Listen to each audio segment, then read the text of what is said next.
बिस्मिल्लाहिर्रहमानिर्रहीम। मुअज़्ज़िज़ सामीन और वकला हज़रात, आज हम फ़र्स्ट ऑफ़ ऑल आज हम ज़िक्र करेंगे कि एक जो क्रिमिनल ट्रायल होता है उसके मरहल कौन-कौन से होते हैं, ताकि आपको ये समझ आ सके कि एक जो ट्रायल स्टार्ट होता है वो कहाँ से स्टार्ट होता है और कहाँ पे एंड होता है। इसमें जो स्टेजेज़ हैं हम उनको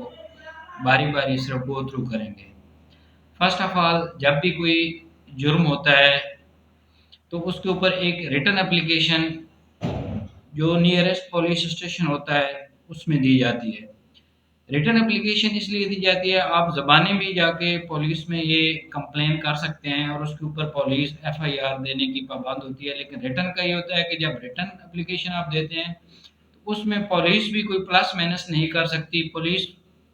मनो मन वही चीज़ लिखती है जो आप एप्लीकेशन में लिख के देते हैं, जिसका फ़ायदा यकीनन आपको आगे चल के होता है कि पूरे केस में जो एप्लीकेशन या जो चीज़ आपने लिखी है रिटन में, उसी के मुताबिक आपका पूरा केस होता है, उसके मुताबिक गवाहियाँ होती हैं, उसी के मुताबिक तमाम चीज़ें होती हैं। तो फर्स्ट ऑफ ऑल एप्लीकेशन जो देना होता है किसी भी क्रिमिनल ऑफेंस के लिए वो बहुत अहमियत का हामिल होता है। तो लिहाजा फर्स्ट स्टेप जो है वो किसी भी जुर्म के बारे में मुतलका थाना में जो एप्लीकेशन हम देते हैं वो होता है। उसके मुताबिक पुलिस उसके ऊपर एफआईआर दर्ज करती है, जिसमें मनो-मन वही चीज़ें होती हैं जो आप एप्लीकेशन में देते हैं। उसको दर्ज करने के बाद जो भी अक्यूज़ होता है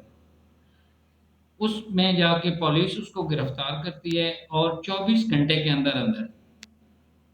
जो मुतलका थाने का मजिस्ट्रेट होगा अदालत में,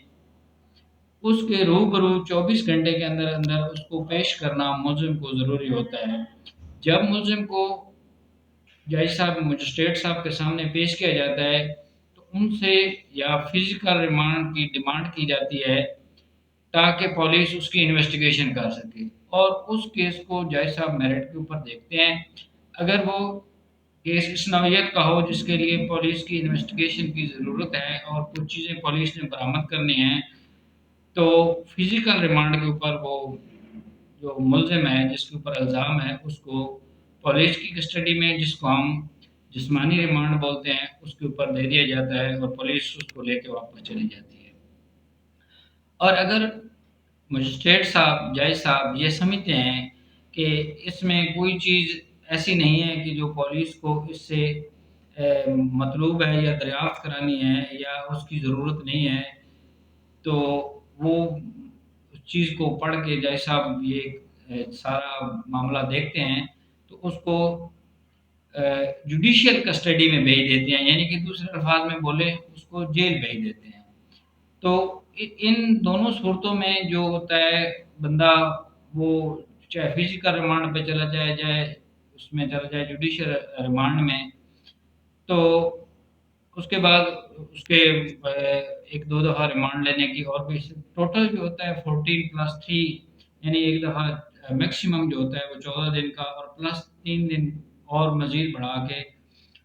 जो पुलिस होती है उसको एक चालान 173 के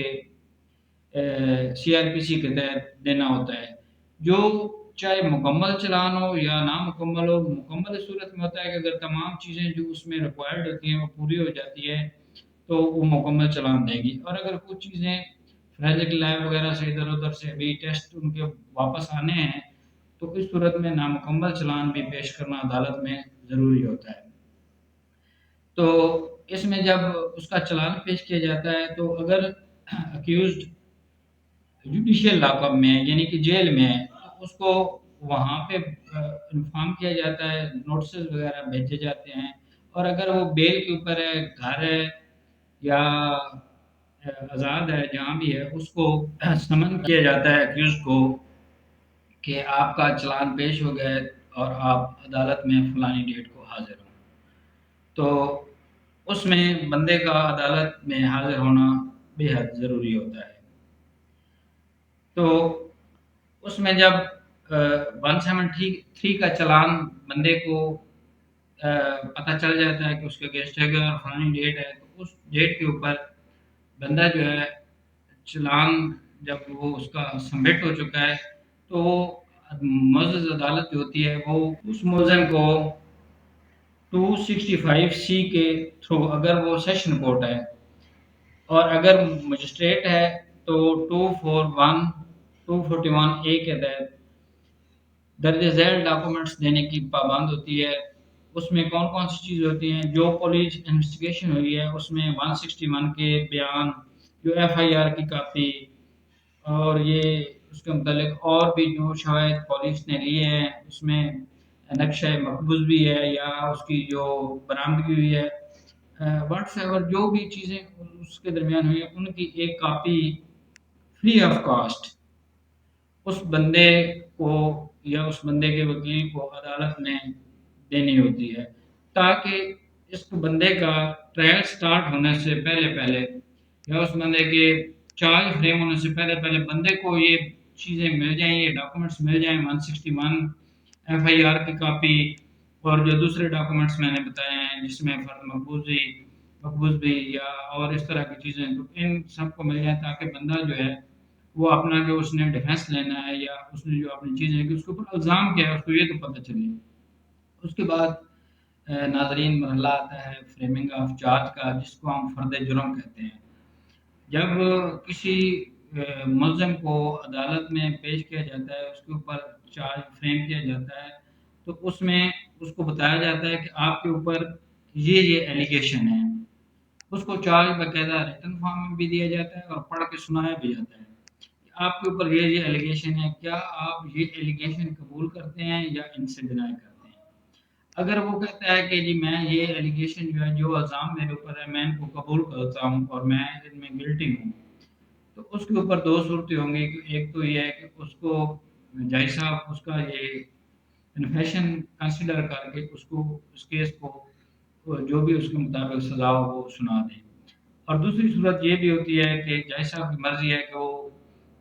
उसको इसके ऊपर गिल्टी ना करार दें और उसको प्रोसिक्यूशन को कहें कि आप अपनी विटनेस पेश कर दें। लेकिन अगर वो कहता है मुलज़िम, जो कि अक्सर क्या 99% ये होता है कि मुलज़िम कहता है कि मैं गिल्टी नहीं हूँ, यानी कि फर्द जुर्म की सेध से इनकार करता है, उस सूरत में जो जज साहब होते हैं वो उसको प्रोसिक्यूशन को बुलाते हैं कि चूँकि ये इतराफ़ नहीं कर रहा तो लिहाजा अब आप अपनी जो विटनेस है, अपनी एविडेंस है, वो अदालत में पेश करें। तो प्रोसिक्यूशन जो होती है वो अपनी विटनेस कॉल करती है। तो नाज़रीन इसमें ये होता है कि जो भी चूँकि केस होता है स्टेट की तरफ से, तो एक गवर्नमेंट का प्रोसिक्यूटर होता है और अगर कोई प्राइवेट अपना वो जो बंदा उस केस में मुद्दई है वो अपना वकील करना चाहे तो उसको ये हक हासिल है कि वो प्राइवेट भी कर लेता है वकील। लेकिन जो एक्चुअल वकील होता है वो स्टेट की तरफ से होता है जिसको हम प्रोसिक्यूटर बोलते हैं। उसके बाद नाज़रीन एक होती है 342 की स्टेटमेंट। ये स्टेटमेंट जज साहब खुद मुलज़िम से लेते हैं, जिसमें ये विदाउट ओथ होती है, जिसमें जज साहब उससे बंदे से खुद सवाल करते हैं कि आपने ये जुर्म किया नहीं किया, तो ये केस आपके खिलाफ क्यों बनाया गया, why this case is against you, why prosecution witness has because against you. तो ये जो 342 की स्टेटमेंट होती है ये भी इंतहाई अहम होती है एक क्रिमिनल केस के अंदर। उसके बाद चूँकि प्रोसिक्यूशन अपने विटनेस पेश कर चुका होता है, क्योंकि उसको पहले बताया जा चुका होता है, उसके बाद एक स्टेटमेंट होती है 340 सबसेक्शन 2 की स्टेटमेंट, जिसको जिसमें ये ऑन ओथ होती है, जिसमें जो मुलजिम होता है उसको ये ऑप्शनल है, यानी कि अगर वो देना चाहे तो दे, जिसमें वो खुद अपना ऑन ओथ जो अपनी स्टेटमेंट है वो रिकॉर्ड कराता है और उसके बाद अगर वो चाहे तो अपने डिफेंस की एविडेंस पेश करता है। ये सुप्रीम कोर्ट का डिसीजन है कि ये ऑप्शनल है। सुप्रीम कोर्ट की अथॉरिटीज़ हैं बेशुमार इसके ऊपर कि ऑप्शनल है, अगर वो देना चाहे तो उसकी मुलजिम की मर्ज़ी है, अगर ना देना चाहे तो उसके ऊपर ये बाइंडिंग नहीं है। तो नाज़रीन चूँकि अब डिफेंस साइड भी मुकम्मल हो गई और प्रोसिक्यूशन की एविडेंस भी मुकम्मल हो चुकी है, 342 की स्टेटमेंट हो चुकी है। 3402 की जो स्टेटमेंट है वो भी अगर ऑप्शनल वो देना चाहे तो दे सकता है। उसके बाद नाज़रीन मरहला आता है फाइनल आर्गुमेंट का। जो एक प्रोसिक्यूशन साइड होती है वो अपने आर्गुमेंट पेश करती है एक मुकम्मल केस के बारे में, और उसके बाद जो अपोजिट काउंसिल होते हैं, डिफेंस काउंसिल जिसको हम बोलते हैं, जो मुलज़म की तरफ से होते हैं, वो अपने आर्गुमेंट पेश करते हैं। वो दोनों आर्गुमेंट सुनने के बाद जो मजिस्ट्रेट मजिस्ट्रेट साहब या जज साहब होते हैं, वो उस केस का फैसला महफूज करते हैं और उसको देखते हैं कि फाइनल आर्गुमेंट और पूरे केस की जो फाइल शीट है उसको स्टडी करते हैं। उसके बाद वो अपने जो जजमेंट होते हैं वो अनाउंस करते हैं, और जो भी उसका फैसला होता है वो मेरिट के ऊपर करते हैं कि आया मुलजिम को सजा देनी है या उसको बाइज्जत बरी करना है। तो नाज़रीन ये था सारा कि एक क्रिमिनल केस में कौन कौन सी स्टेजेस होती हैं, और फर्स्ट